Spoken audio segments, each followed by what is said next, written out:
नमस्कार साथियों, आशा करते हैं आप सभी लोग अपने अपने अधिकारों की जानकारी लेकर के अपने अपने केस में फ़ाइट कर रहे होंगे। आज की वीडियो का टॉपिक्स होने वाला है कि सेटलमेंट करने के बाद आपको क्या करना चाहिए। सेटलमेंट करने के बाद भी अगर आपको कॉल्स आती हैं रिकवरी एजेंसी की तरफ से तो आपको क्या करना चाहिए। सेटलमेंट के बाद भी अगर आपको कॉल आएँ तो डरना नहीं। ये कॉल्स एक बाय मिस्टेक गलती से भी आ सकती हैं और इसके साथ में अगर आप डर गए और अनजान हैं तो फ्रॉड भी हो सकता है आपके साथ में। सेटलमेंट के बाद कितने दिन के बाद आपका अकाउंट जीरो हो जाता है या इसके लिए क्या क्या करना पड़ता है। सेटलमेंट के बाद लेटर्स रखने चाहिए या डिस्कार्ड कर देने चाहिए, फेंक देने चाहिए, क्या करना चाहिए। सेटलमेंट के बाद आपके सिविल स्कोर में सेटलमेंट लिख जाएगा। तो इतने सारे टॉपिक्स हैं। आज मैं बात करूंगा कि सेटलमेंट करने के बाद आपको क्या करना चाहिए। देखिए क्या होता है कि हम सेटलमेंट कराते हैं, सेटलमेंट करा के लेटर आ जाता है, लेटर चेक कर लेते हैं कि ये वैलिड लेटर है, हम पेमेंट कर देते हैं। पेमेंट करने के बाद हमारा पेमेंट सक्सेसफुल हो जाता है। वहाँ से मैसेज आ जाता है कि जी आपका अमाउंट हमें रिसीव हो चुका है। हम आँख मूंद के बंद होकर के बैठ जाते हैं। लेकिन होता क्या है कि कभी बाय मिस्टेक, जैसा मेरा खुद का अपना एक्सपीरियंस है, जैसा कि हमने अपना डिस्क्लेमर भी लगा रखा है कि इस वीडियो में, सभी वीडियोस में जो भी मैं जानकारी दूंगा वो जस्ट एक हमारा एक एक्सपीरियंस होगा। तो मेरे पास खुद आईसीआईसीआई बैंक के कॉल्स आई हैं। इससे पहले की वीडियो हमने आपको लगाई है, दिखाया भी है, आप सुन सकते हैं। मैं इसमें डिस्क्रिप्शन में और आईडी कार्ड्स में मैं लगा दूंगा मैं वीडियोस को।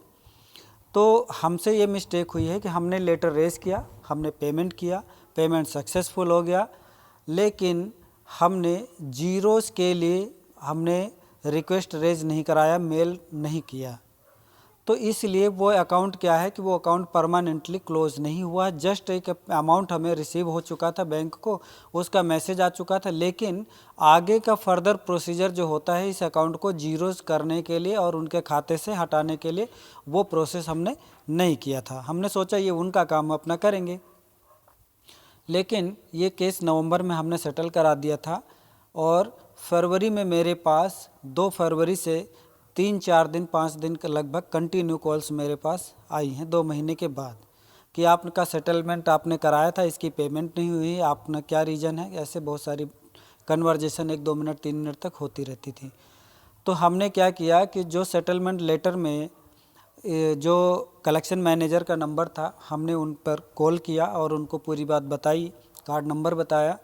तो उन्होंने कहा कि आप एक काम कीजिए, आप कस्टमर केयर के मेल आईडी पर एक मेल लिखिए, जो सेटलमेंट लेटर था वो लेटर को अटैच कीजिए और उस पर ये लिखिए कि हमारे इस खाते को अब किसी तरीके से कोई पेमेंट बाकी नहीं है।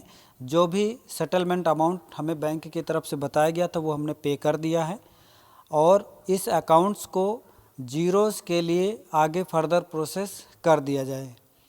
तो साथियों उसके बाद मैंने वही किया, मैंने मेल रेज किया।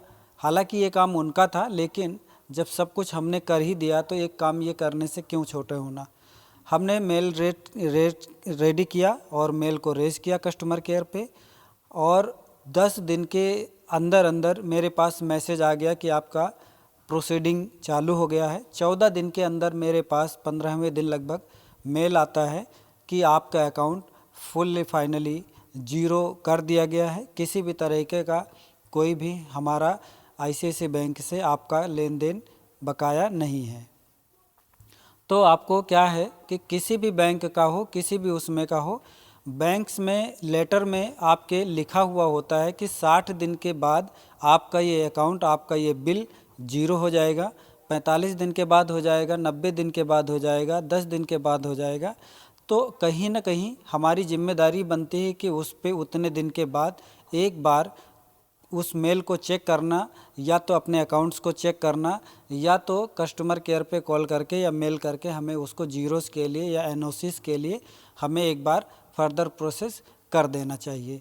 उससे ये होता है कि हमारा जो खाता है और जो हमारा लेन देन है और जो सिविल स्कोर में हमारा जो लेन देन चल रहा है वो सारी चीज़ें कम से कम समय में डिस्क्लोज्ड हो जाएं और हम वहां से रिलीज़ हो जाएं। आगे का टॉपिक्स हमारा आता है कि कितने दिन के बाद आपका अकाउंट ज़ीरो हो जाता है। तो हमने आपको बता दिया, हर एक बैंक का क्राइटेरिया अपना अलग अलग है। क्या सेटलमेंट लेटर्स हमें रखने चाहिए या फेंक देने चाहिए? तो देखिए, ये डिपेंड करता है आपके ऊपर। आपके पास समय है, जगह है, तो आप रख सकते हैं, कोई दिक्कत नहीं। वैसे तो सब कुछ मेल में आता है, आप अपने मेल को कैरी फॉरवर्ड करते रहिए कुछ सालों के लिए, 3-4 साल, 2 साल, 1 साल के लिए। नहीं कर सकते तो भी कोई प्रॉब्लम वाली बात नहीं है। आपके पास से डेटा मिस हो जाएगा, लेकिन बैंकों के पास से डेटा मिस नहीं होता है। सेटलमेंट करने के बाद आपके सिविल स्कोर में सेटलमेंट लिख जाता है। ये बात बिल्कुल फैक्ट है।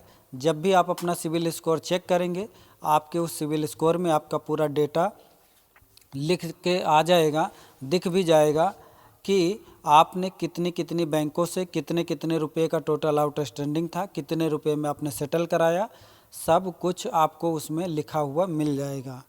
तो इसके बाद सेटलमेंट करने के बाद आपको लोन लेने में परेशानी हो सकती है।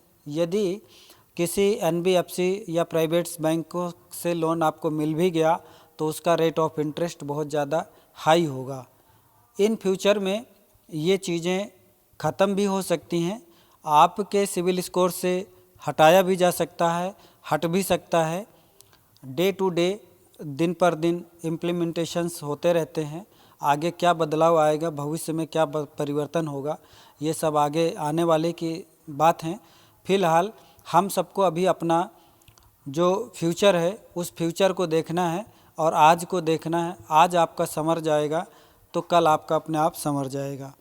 तो हमारा प्रयास बस यही है कि किसी भी कस्टमर को डिफ़ॉल्ट बनाने का हमारा कोई मकसद नहीं है, लेकिन किसी कारण बस एक रीज़न हो जाए, जेन्युइन है कि आप परेशान हो गए या किसी कारण बस आपका कुछ समस्या ऐसी आ गई कि आप पेमेंट नहीं कर सकते हैं, तो जो प्रोसीजर है हमने बताया है, इन सारे प्रोसीजर्स को आपको फॉलोअप करना चाहिए और आपको करते रहना चाहिए। भविष्य में कभी भी ध्यान दे लेना कि जानबूझकर किसी भी बैंक को, किसी भी एनबीएफसी का, किसी भी व्यक्ति का पैसा नहीं मारना, ये आपका उद्देश्य नहीं होना चाहिए। तो साथियों, आशा करते हैं कि आपको मेरे द्वारा दी गई जानकारी से कुछ ना कुछ एक नई सीख ज़रूर मिलेगी।